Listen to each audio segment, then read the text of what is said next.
The Women's Leadership Institute in the Auburn University College of Liberal Arts is pleased to present Leaders Educating Through Discussion. We hope you will take a moment after you watch our presentation to add your own voice to the dialogue on our website, auburn.edu/women's leadership. If you're going to participate, if you're going to make a difference, if you're going to initiate, if you're going to contribute, I want to quickly teach you how to network effectively. See, it's not so much what you know, it's who you know. Hello? So here's how we network. So take a good notes right quick. We're going to spell out the word network. N. N stands for name tags. Somebody got them, somebody don't. Somebody think a name tag is for your meal ticket. That's how come they gave it so you get through the door. You paid your bill. No, name tags are more than that. Name tags are a connecting communication device. Use it to your advantage. Name tags should be always placed on the upper right-hand shoulder, not the left. Not in your bosom. You know you get these kind of name tags sometimes? Excuse me, man, but sometimes, you know, the gentleman, it sort of hangs over now. But that's when I go to national meetings or whatever, and there's a gentleman that's talking to me about money and finance or whatever, it's real interesting, but I can't read his name tag because it's family. So help me, I'll take my pen and drop, oh, excuse me, sir, and catch his name coming up. So use your name tags effectively. That's for a purpose on the right side. Let me show you why that's so. If I'm going to shake hands with you, my right shoulder is easy for her to see than for me to go over here and look on the left side. You see? Yeah, I can see her name while I'm looking at her, and she'll never know I cheated. See what I'm talking about? So put it on your upper right-hand shoulder, always. Boot nails and massages on the left.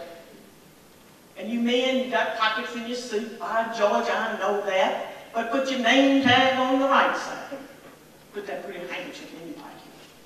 All right, network. E stands for eye contact and education. Education means know something about the organization that you're going to or the event that you're going to before you get there. Get on the website. Find out how many locations this firm has, what the purpose of this nonprofit is, who's the president. Be sure you know at least the president or the chairman, because you might wind up talking to him and you didn't know that's who that was, and you were in the presence of somebody who succeeded.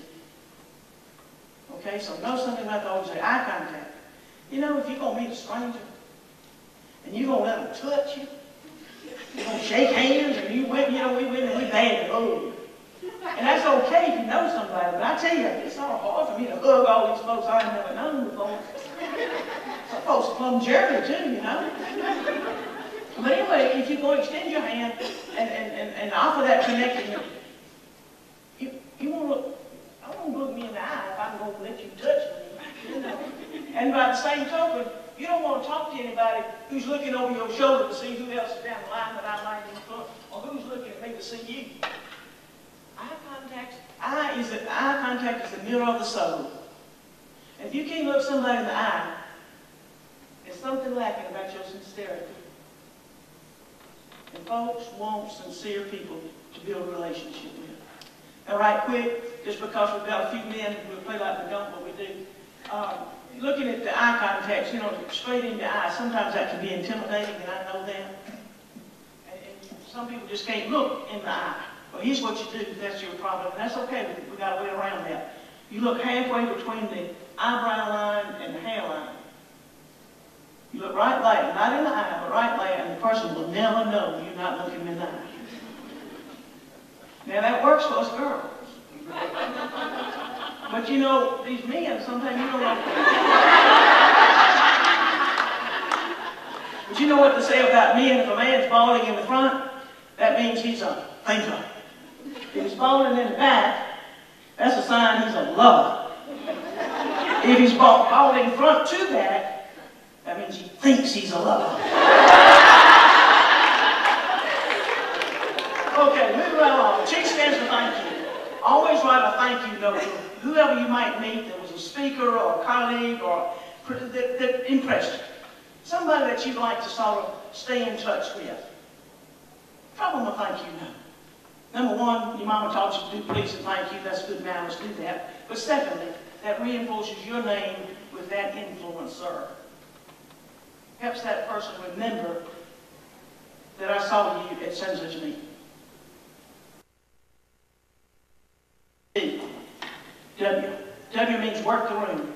Folks, when y'all go to a room, to a conference or a convention or a reception, sometimes you get there by yourself because you're invited by yourself because you're a superstar in whatever arena. Sometimes you get to go with somebody you know. But then there are times when maybe just two, you don't know anybody, except, well, the bottom line is don't stand still by the post and look like a post. The idea is to work the room. Now, here's my best and quickest advice for you. When you walk into the room, find the host or hostess. Whoever invited you to get to be there, you find them right straight up so they know you showed up on time. Okay? Then, we'll say you walked in the front of the room. Now you want to go to the refreshment table and get your plate and your cup. Now you're going to start walking. Got your name tag up here, you know. So you're walking. You don't know anybody. So you walk in a clover leaf. Now I used to barrel race, so the horse comes out, runs to the right barrel, circles over here to the left barrel, and way down there jumps on. So you make a clover leaf. So picture in your mind a clover leaf when you walk in that room with your refreshments and walk toward that first barrel. And as you see people say, "Hi, I'm Kay Ivey from Montgomery. How long have you been coming to these conventions?" You must ask interrogative questions that must be answered with a declaratory statement. Never ask a yes or no question. What you want to do is get these people to talk to you. The more they talk, the more you learn. That way you know whether they're interesting or not. Whether or not you want to spend any time with them. You know, there are nerds in this world. So you ask two questions, and then you'll know. And the more you can get them to talk, the better. God gave us 2 ears and 1 mouth. And that person will leave saying, you know, that's the best lady, conversations I have ever met in my life. Wow, she's just the best person in the world I've ever talked to. Which that person did all the talking. You hadn't said 15 words. See, when other people get to say what's on their mind, tell you about their children, their family, oh, everybody loves to talk about themselves. That's okay. Let them do it. You learn from it. Okay, so work the room. Oh, outfit. What do you wear? That's always a challenge, men and women. 2 things. One is, take your cue for what you're going to wear by what you believe the 2 or 3 folks in charge of this event will have on. Whatever that event is, you dress like the folks going to be in charge, because after all, you aspire to be in charge one day of a group like that, if not that group. Number 2, whatever you put on your body, whether it's perfume, earrings, clothes, makeup, whatever it is you attach to your body, never let that be the topic of conversation when you walk away.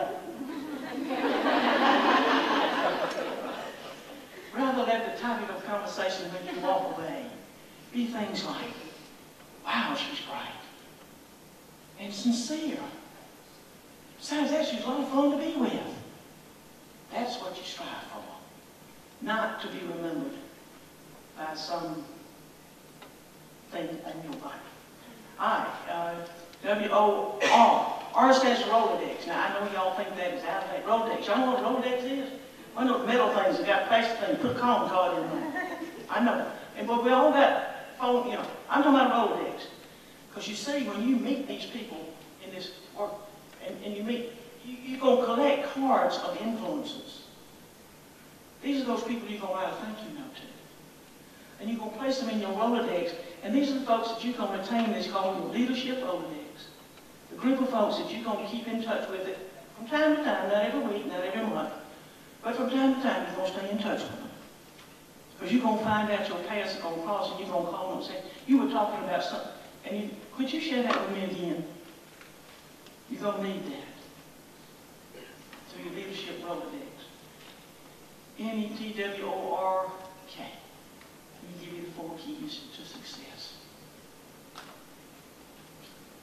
Drink, swear, steal, and lie.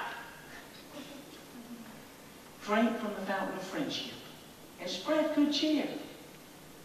Steal a few moments each week to do a good turn for another. expecting nothing in return. Swear to do a better job tomorrow than you did today. And lie.